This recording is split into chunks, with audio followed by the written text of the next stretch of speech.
ఇప్పుడు కూటమి ప్రభుత్వం కొత్త భారీ స్కామ్కి తెరలేపింది. ఇందులో బీసీల పేరుతో 245 కోట్ల రూపాయలు స్కామ్ వర్క్ పేరు పెట్టి కుట్టు మిషన్ల పంపిణీ మరియు ట్రైనింగ్ అని బీసీ లబ్ధిదారులు 1,00,000 మందిని ఎంపిక చేసుకున్నారు.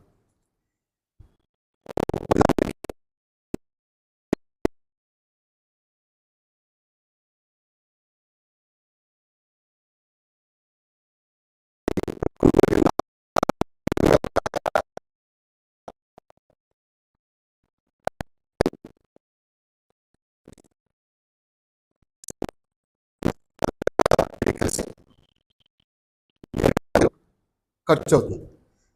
దీన్ని మొదటి భాగంగా 33%, రెండో భాగంగా 33%, మిగిలిన భాగంగా 34% మూడో విడతలుగా ప్లాన్ చేసింది కూటమి ప్రభుత్వం.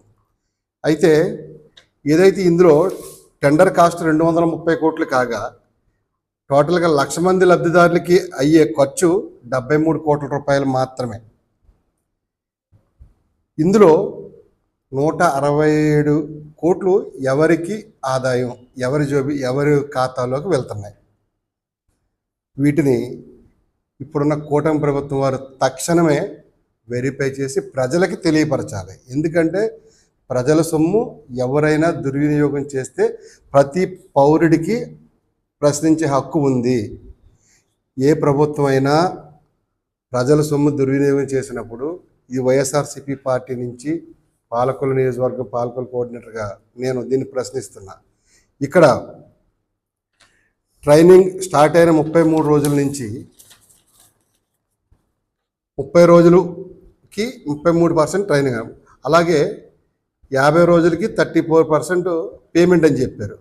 మీరు ఇలా 50 రోజుల్లో 230 కోట్ల రూపాయలు బిల్లులు ఇవ్వాలని నిబంధనలు టెండర్ షెడ్యూల్లో పెట్టి ఈ 167 కోట్ల రూపాయలు 73 కోట్ల రూపాయలు ఖర్చు కాగా ఈ 67 కోట్లు ఎక్కడికి వెళ్తున్నాయి తక్షణమే ప్రజలకు తెలియపరచాలి. అంటే ఏ రకంగా అవకాశం ఉంటే ఆ రకంగా జోబీలు నింపుకోవడానికే కూటమి ప్రభుత్వం పనిచేస్తుందా అని నేను ప్రశ్నిస్తున్నాను.